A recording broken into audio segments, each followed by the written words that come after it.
Senator Edwin Sifuna. Speaker, you gave directive on the other matter, but I just wanted to give some diagnosis of the problem as I see it between this house and the lower house. I think the problem is that the leadership of these two houses don't actually talk, not just at the speaker's level, but even for us. So it is very difficult for members of the National Assembly to know exactly where the Senate is coming from when we raise some of these concerns. I talked to some of the leaders there, and they're actually surprised. They're actually surprised by the things we tell them we as a Senate are going through, including, Mr. Speaker, you are aware when I used to be a member of the SBC, our budgets for the system that we use in this House have been slashed for every year, actually. And they should see, because even my unit here keeps failing. This is a problem we have had for a very long time. And when we speak to members of the National Assembly, they're actually shocked that when they go on recess and we are here, even the kitchen is closed, because the entire parliament exists to serve the National Assembly, and the Senate is just like a small appendage there. But I believe conversations need to begin so that people don't view us as unnecessarily hostile or that we are in a fight. Conversations need to happen between the leadership of this House, and I'm part of that leadership. Conversations need to happen between the leadership of this House, and I'm part of that leadership. I can confirm these talks never happen. So even before that intergenerational conclave begins, we need one here in Parliament. Speaker, allow me to very briefly comment on the statement by Senator Wakili Hilary Sigei on the voiding of payments. On this particular issue, Honorable Speaker, I am a very proud member of the County Public Accounts Committee. A very proud member of the Public Accounts Committee. I am aware that Senator Onyonka has been on this business from day one, because he was saying in his county they were quite notorious. And even here in Nairobi, you have suppliers crying that their payments will go all the way to what they call IB. And then somehow they just disappear, and when the money is released by the control of budget, somebody else is paid.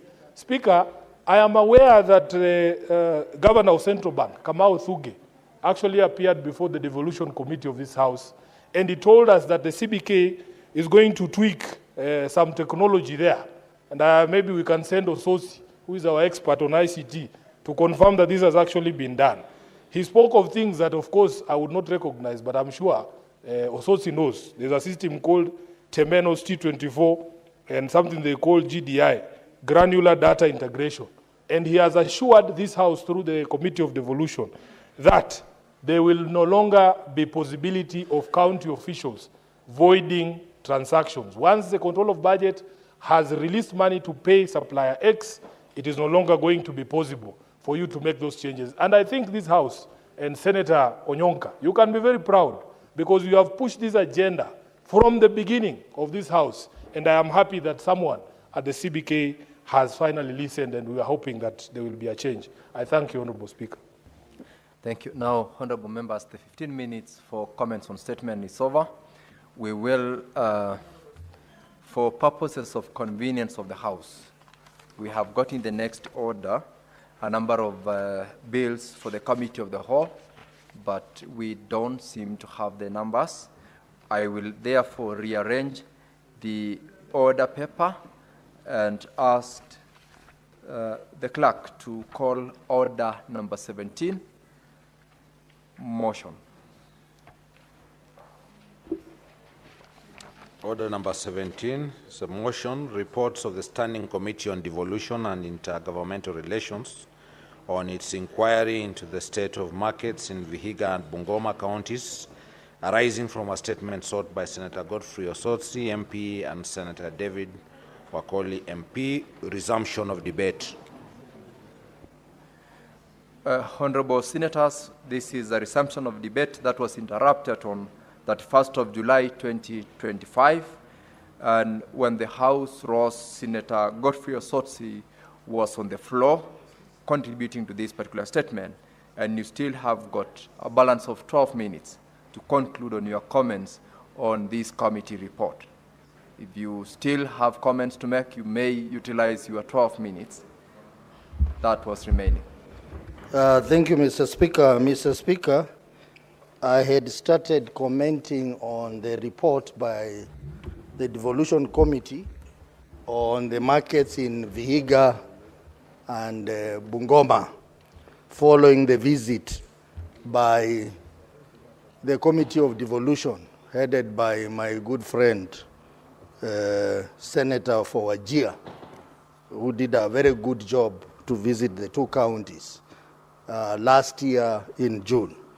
Mr. Speaker, this report, I started by saying that there are very, very fundamental misleading information in this report.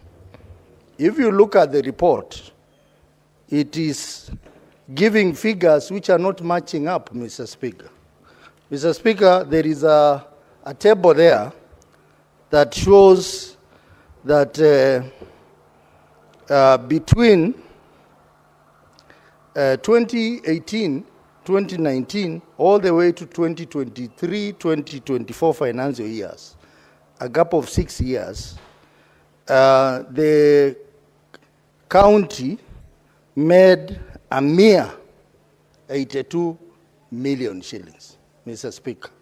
But then, Mr. Speaker, there is a breakdown for July 2023 to May 2024 that shows that Luanda market alone made 35 million shillings.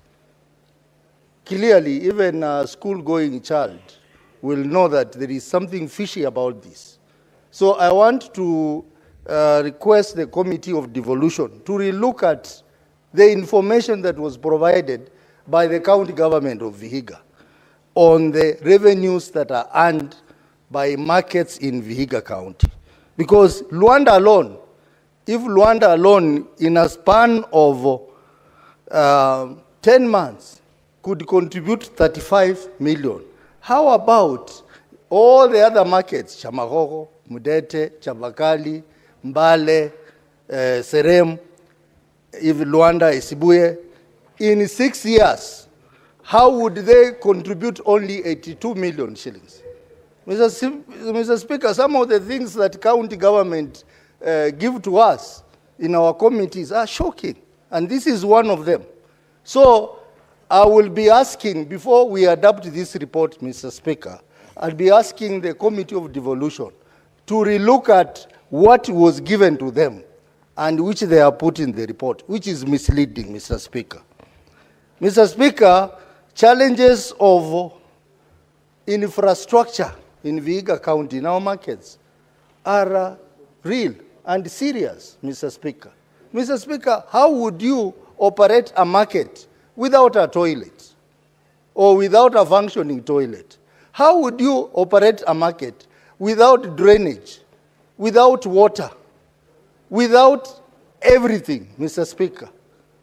Mr. Speaker, I want to request the committee, even after we have passed this report, to go back and ensure that the recommendations which they have given are complied with, because we cannot continue seeing things go in the wrong direction, and yet our people are paying taxes to the county government religiously, Mr. Speaker. And in some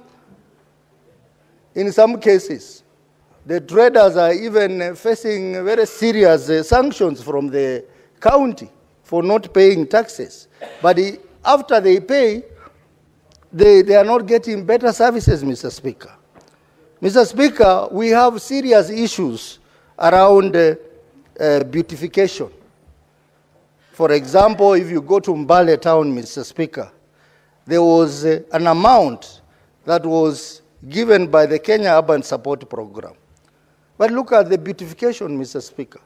It is not worth the amount of money that has been put there, Mr. Speaker. So I request the committee to really get proper data from the county government on how much money was spent to tarmac the 4.6 kilometer Ikulu Road from Mbale to passing through the governor's house all the way down there.